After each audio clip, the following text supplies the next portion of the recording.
സ്ത്രീരോഗ വിഭാഗം gynaecology doctor sister Teslin John 24 മണിക്കൂറും പരിശോധിക്കുന്നു.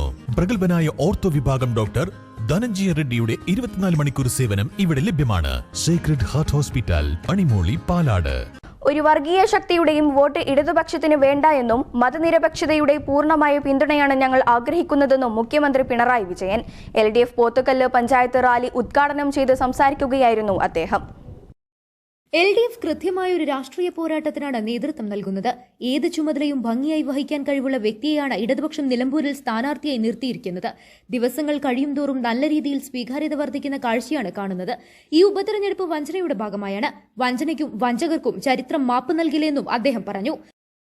കോൺഗ്രസ് അവരെ സ്വീകരിക്കുന്നത്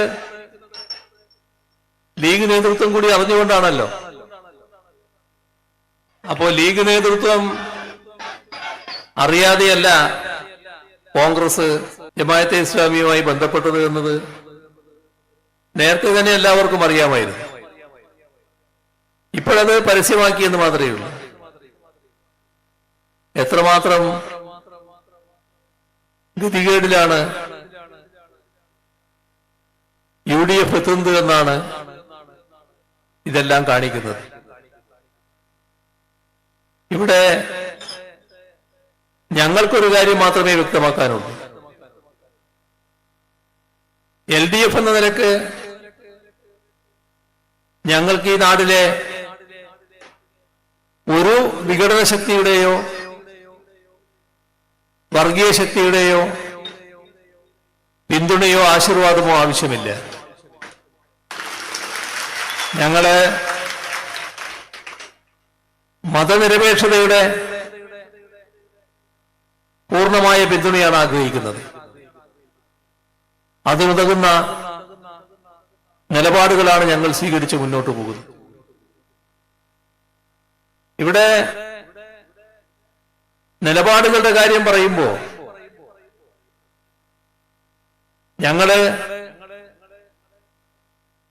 കൃത്യതയാർന്ന നിലപാടാണ്. UDF ഈ ഉപതെരഞ്ഞെടുപ്പിൽ ആകെ അങ്കലാപ്പിലായിരിക്കുകയാണ്. അതിനാലാണ് ഏത് നിലയും വിട്ടുകൊണ്ടുള്ള പ്രവർത്തനങ്ങൾ UDFന്റെ നേതൃത്വത്തിൽ നടത്തുന്നത്. ഇതിന്റെ ഏറ്റവും വലിയ ഉദാഹരണമാണ് ജമാഅത്തെ ഇസ്ലാമിയുമായുള്ള കൂട്ടുകെട്ട്.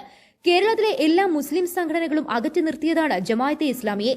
ഈ ജമാഅത്തെ ഇസ്ലാമി എങ്ങനെയാണ് ലീഗിന് വലിയ സ്വീകാര്യത വന്നതെന്നും ലീഗ് അറിയാതെയല്ല UDF ജമാഅത്തെ ഇസ്ലാമിയുമായി കോൺഗ്രസ് കൂട്ടുകെട്ടുണ്ടാക്കിയതെന്നും മുഖ്യമന്ത്രി ചൂണ്ടിക്കാട്ടി. സംസ്ഥാന സർക്കാർ കഴിഞ്ഞ 9 വർഷക്കാലം വിവിധ മേഖലകളിൽ നടത്തിയ വികസന പ്രവർത്തനങ്ങൾ മുഖ്യമന്ത്രി വിശദീകരിച്ചു. ക്ഷേമ പെൻഷനായി ബന്ധപ്പെട്ട UDF ഉണ്ടാക്കിയ കോലാഹലങ്ങളെല്ലാം ജനങ്ങൾ തന്നെ തള്ളിക്കളഞ്ഞുവെന്നും ക്ഷേമ പെൻഷനിൽ ഇനിയും വർധനവുണ്ടാകുമെന്നും അദ്ദേഹം പറഞ്ഞു.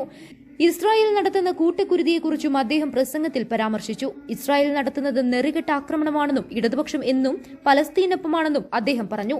പി ഷഹീർ അധ്യക്ഷത വഹിച്ചു. CPM secretary MV Govindan, J Chinchu Rani, Suresh Chazhikadan, സ്ഥാനാർത്ഥി M സ്വരാജ്, വിദ്യാരാജൻ എന്നിവർ സംസാരിച്ചു. News bureau, Edakkara. സ്വന്തം ഹൈസ്പീഡ് ഇന്റർനെറ്റ്, നമ്മുടെ സ്വന്തം ഇന്റർനെറ്റ്.